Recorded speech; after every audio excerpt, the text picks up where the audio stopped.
আরে এক আম্মা জান রাতের বেলা বাবার কিনারায় শুয়া শুয়া গুনগুন করে কান্না করে। বাজান জিজ্ঞাসা করে, বিবি কেন কাঁদো?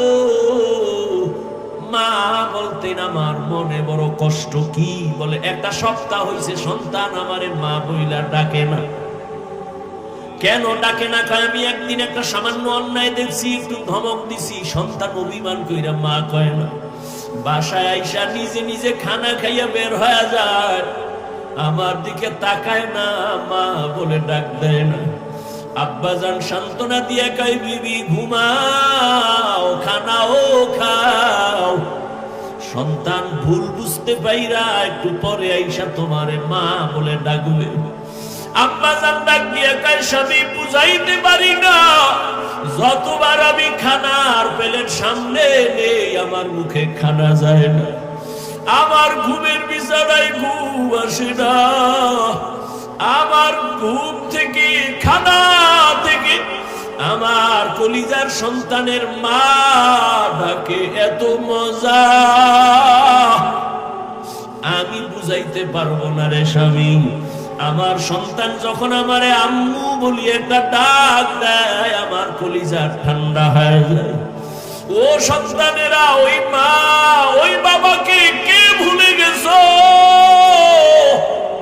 ওই মা বাবা বেঁচে থাকলেও তো রত্ন হিসাবে দোয়া নিতে পারলা না। আবার এই ময়দানে কত কপাল পরা বসে আছে, মা নাই, বাবাও নাই। জীবনে আর 1000 বার চাইলেও মা বলে ডাক দিতে পারবে না, আর কোনদিন বাবা বলিয়া ডাক দিতে পারবে না। আর যার মা বাবা বেঁচে আছে, তোমার কপাল কত ভালো, এখনো সময় আছে তওবা করিয়া মাকে পাইলে হাত ধইরা দোয়া নিও। মাকে যদি বলতে পারো, মা আজকে ওয়াজের প্যান্ডেলে দেখলাম কত যুবকের চোখে পানি, আমার চোখে পানি নাই কেন মা? মনে হয় তোমার মনে আমি অনেক কষ্ট দিয়েছি, আমার আল্লাহ বেজার হয়ে গেছে। আজ তুমি আমার মাথায় হাত দিয়া দোয়া করে দাও, আর কোনদিন তোমাকে কষ্ট দিব না, বেয়াদবি করব না। মাকে যদি বলতে পারো, দেখবি মায়ের চোখের কোঠায় পানি চলে আসবে। সন্তানটারে ডাক দিয়া বলবে, বাবা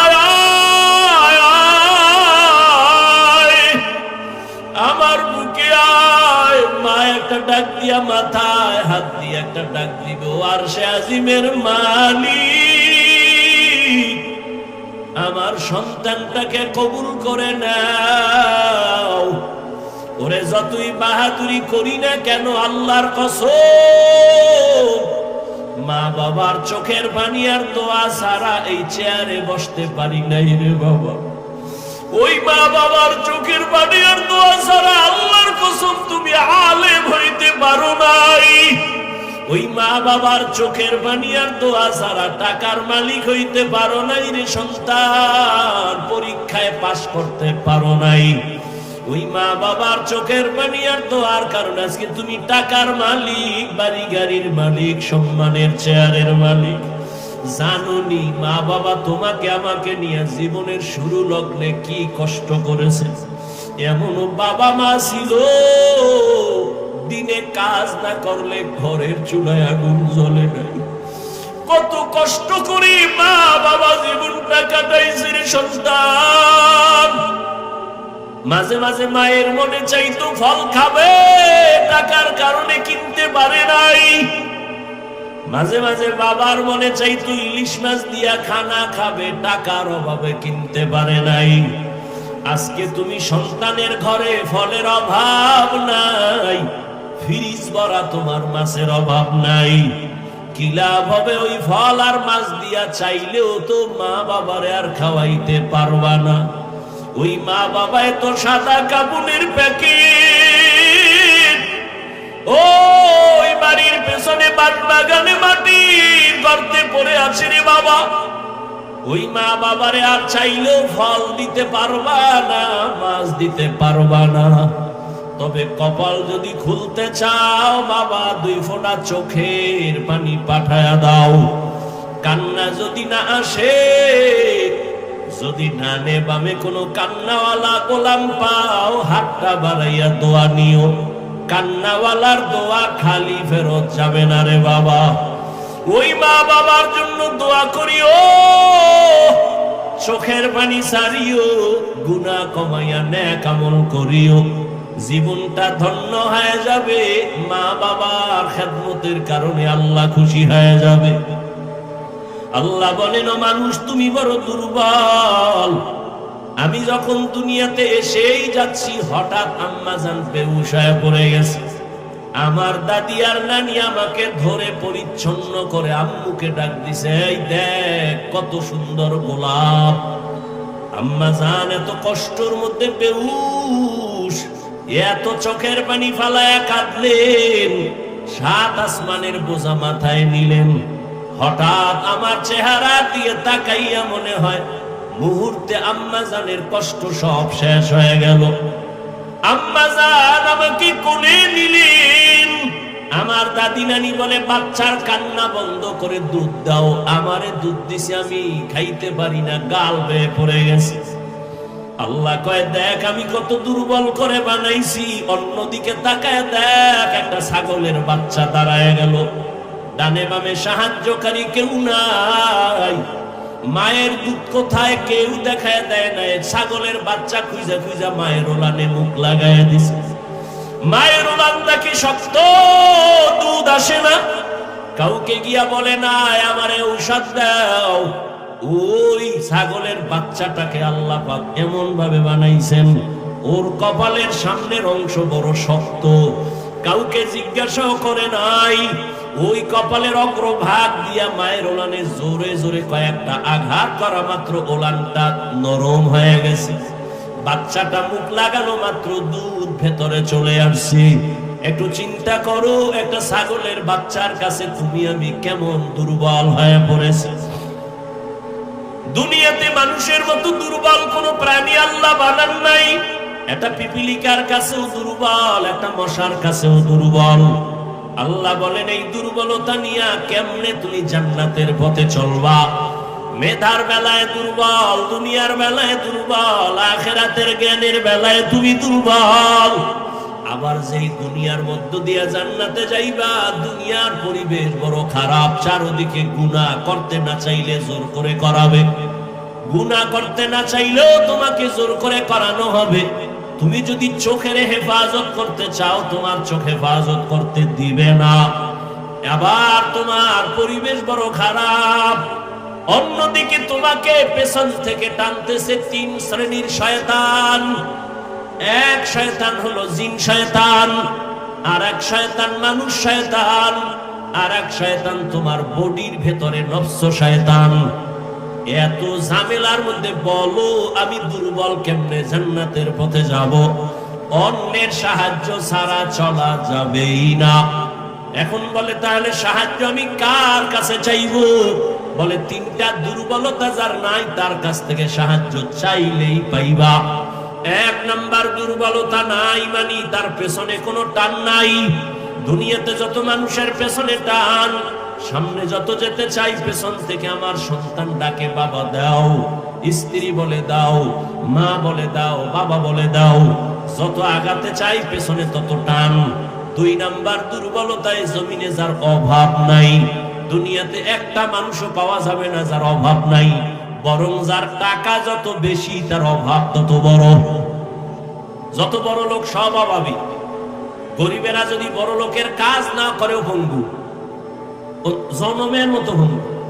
ওর খানা পাকায় দেয় কাজের লোক, কারণ বিয়া করছে চৌধুরী বংশের মাইয়া, পাক কইয়া খাওয়াইতে পারবে না।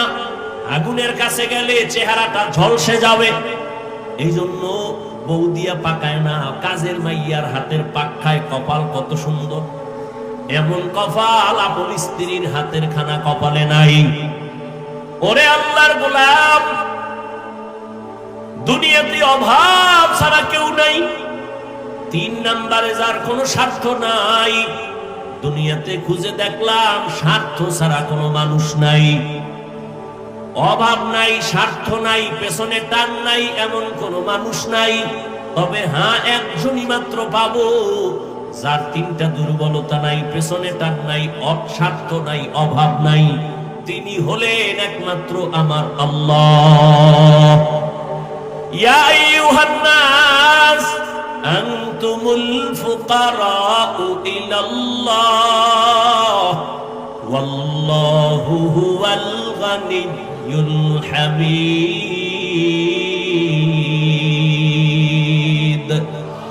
আল্লাহ বলেন, মানুষ তোরা সব ফকির গরিব, আমি আল্লাহ একমাত্র প্রশংসিত ধনী। আল্লাহর কোনো পেছনে টান নাই, ছেলে মেয়ে নাই, স্বার্থ নাই, অভাব নাই। ওই আল্লাহর কাছে চাইলেই আল্লাহর বান্দা পেয়ে যাবে, কিন্তু চাওয়ার লাইন মতো চাও, লাইন ছাড়া চাইলে হবে না। বলে কেমন লাইন? এক, ধৈর্যের মাধ্যমে চাও। দুই, নামাজের মাধ্যমে চাও। আজ আমাদের ধৈর্য নাই, নামাজেরও খবর নাই।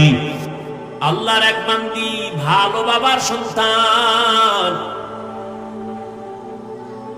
স্বামীর ঘরে আসছেন। বহুদিন পরে হঠাৎ একদিন স্বামীকে প্রশ্ন করল, ও স্বামী আমার, তুমি আমাকে বলবা তুমি আমাকে কেমন ভালোবাসো, মহব্বত করো? বলে আমার জীবন দিয়া। বলে দলিল? বলে তুমি আমার জীবন আর মরণ। বলে আমার জন্য তুমি সব দিবা? বলে সব, চাইলেই দিব, চাওয়া মাত্রই দিব। স্ত্রী যেহেতু ভালো বাবার সন্তান, স্বামীকে একটু পরীক্ষায় ফেলছে। বলে দিবা কাহা? চাইলেই দিবা। চাইলেই তালাক দাও। কি দাও? স্বামী বলে, কি বললাম, মরে যাব, কিন্তু এটা কি কখনো সম্ভব?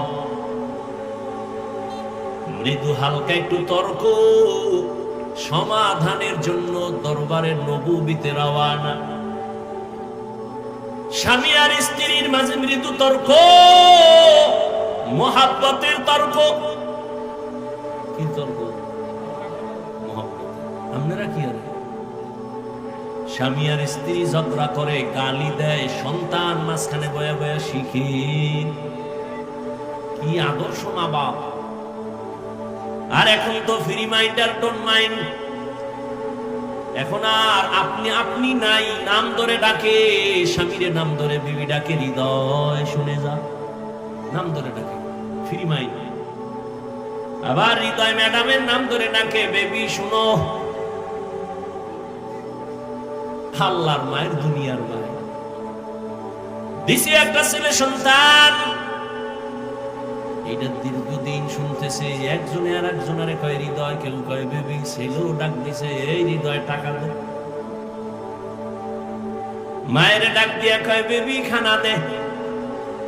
আব্বু বলে না, আম্মু বলে না, উপায় কি? অটো করে ডাক দিয়া কয় কপাল খারাপ।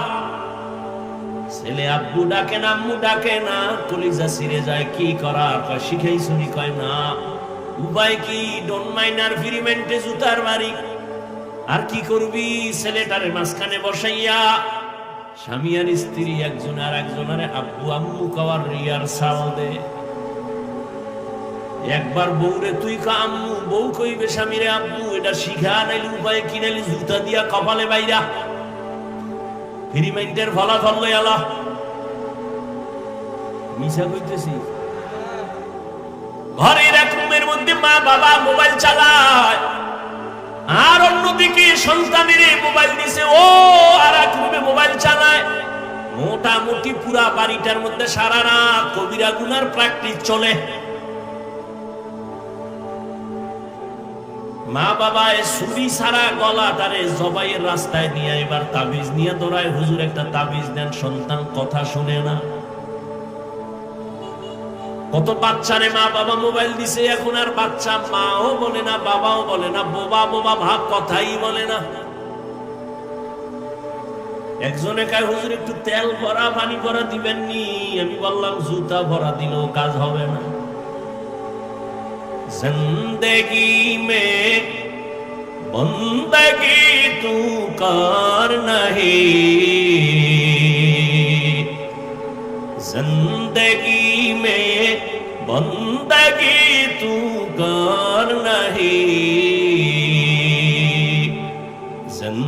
जिंदगी बे बंदगी शर्मिंदा है, जिंदगी बे बंदगी शर्मिंदा है। यहाँ हम सब मुसाफिर दिल ना लगा,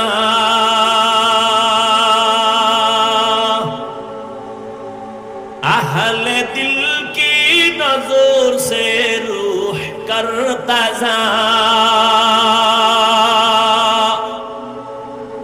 यहाँ हम सब मुसाफिर दिल ना लगा,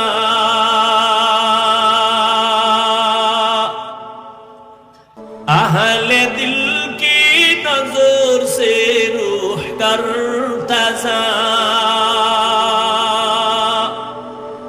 शाह दौलत सब फकीर घर नेक नहीं, शाह दौलत सब फकीर घर नेक नहीं, जिंदगी में बंदगी तू कर नहीं, जिंदगी में बंदगी तू कर नहीं, जिंदगी में बंदगी शर्मिंदा है, जिंदगी में बंदगी शर्मिंदा है, जिंदगी में बंदगी कुल बंदगी, बंदगी में जिंदगी शर्मिंदगी।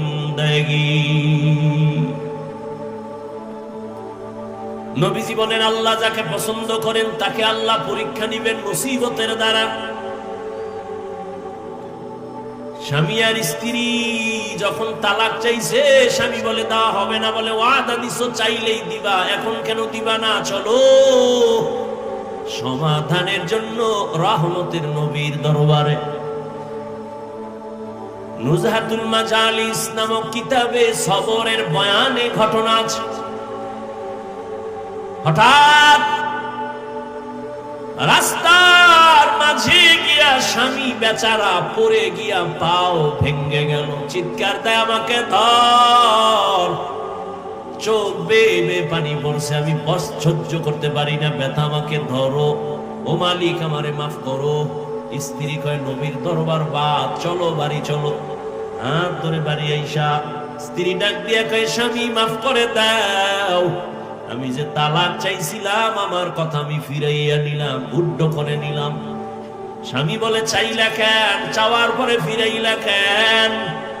তুমি কি নবীর হাদিস শোনো নাই? রহমতের নবী বলছেন আল্লাহ যাকে মোহাব্বত করবেন তাকে মুসিবত দিয়া পরীক্ষা দিবেন। আমি তোমার ঘরে কত বছর সংসার চালাইলাম, কোনদিন একটা মুসিবত দেখি নাই। যেখানে আল্লাহর মুসিবত আসে না বান্দার উপর, ওখানে রহমত থাকে না, আল্লাহর মোহাব্বতের নজরও পড়ে না। যেখানে আল্লাহর রহমতের নজর নাই, মুসিবত নাই, ওখানে আমিও নাই। তালাক চাইছি, কিন্তু রাস্তার মাঝে হঠাৎ তুমি পড়েছো, পা ভেঙ্গেছে, এক মুসিবত, তুমি আল্লাহরে ডাকছো, চোখের পানি চলে আসছে। এবার আমি ভাবলাম আল্লাহর কুদরতি মোহাব্বতের নজর আসছে, রহমত আসছে, মুসিবত আসছে। যেখানে রহমত আছে আমিও সেখানে আছি। আতিনা ফি দারে দুনিয়া না হাসান, আতিনা ফি দারে উকবা না হাসান, ইয়া গিয়াসাল মুস্তাগীসিন ইহদিনা লিফতিখারা বিল উলুমি ওয়াল গিনা।